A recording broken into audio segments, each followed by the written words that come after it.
appelle l'un d'eux en aparté et lui dit « Je peux vous voir à l'intérieur ?» Une fois à l'intérieur, papa va au pas de course dans ses appartements privés et revient avec une paire de chaussettes bleu nuit, dont l'étiquette encore attachée laissait deviner qu'elle n'avait jamais été mise.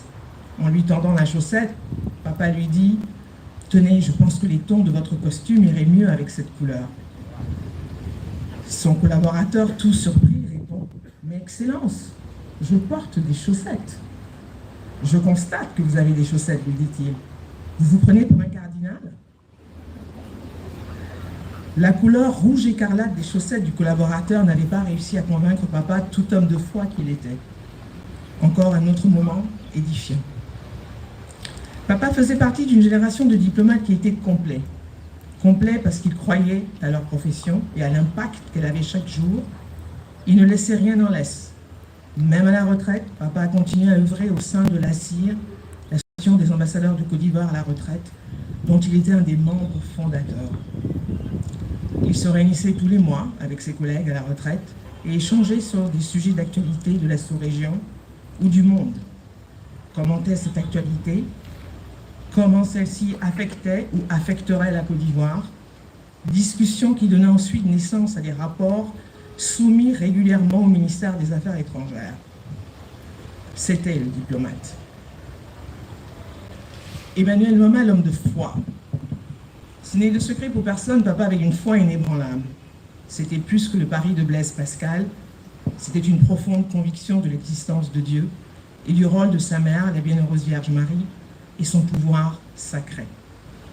Depuis sa tendre enfance, son expérience de servant de messe avait façonné le catholique pratiquant qu'il était, au point d'avoir voulu en faire un prêtre, mais il est très vite dissuadé par sa mère. Il élève ses enfants avec la crainte de l'Éternel et partage avec ses filles et fils adoptifs, sa joie d'être catholique. Au fil des années, cette foi va grandir et elle va se mettre au service des autres et de l'Église catholique de Grand Bassam.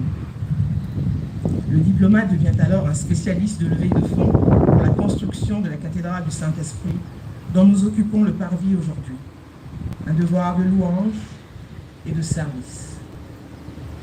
Oui, il a eu un amour profond et admiratif pour la Vierge Marie. Cette relation très particulière qu'il avait avec la Vierge l'emmène plusieurs fois en pèlerinage à Lourdes, et le dernier aura lieu une semaine avant son départ vers notre Père Céleste.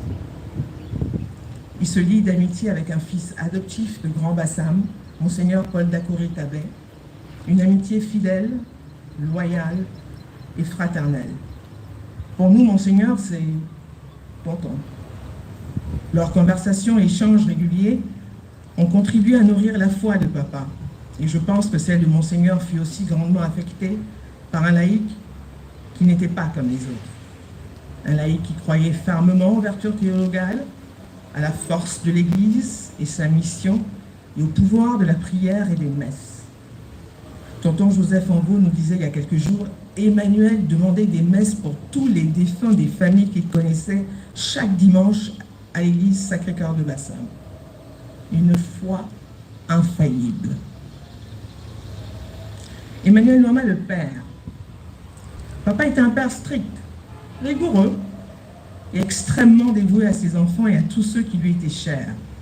Il était très présent dans notre éducation et plus tard dans nos vies d'adultes. Malgré une fonction qui demandait beaucoup, il était très attaché aux valeurs familiales et aux coutumes. C'était une encyclopédie ambulante des lignées matriarcales du Grand Bassam, Beaunois et Mossou. Il pouvait donner votre pédigré en quelques minutes avec référence à l'appui. C'était un bonheur de l'entendre parler de son enfance, de son père, de sa mère et de ses relations avec sa grand-mère qu'il aimait tant. Avec maman, ils ont tous les deux tenu à ce que nous parlions un bourré. Cela leur permettrait d'avoir une identité et de toujours avoir ce sentiment d'appartenance à cette terre qui est leur, disait-il. Les échecs scolaires ou avoir à repasser quelques matières à la session de septembre n'était jamais un échec pour papa. C'était une occasion de s'auto-évaluer. Tu n'es pas défini par une matière que tu dois reprendre. Ce qui te définit, c'est l'adulte que tu deviendras, la mère que tu seras, le cadre que tu deviendras et comment tu te comportera avec les autres. De par sa profession et sa formation d'historien,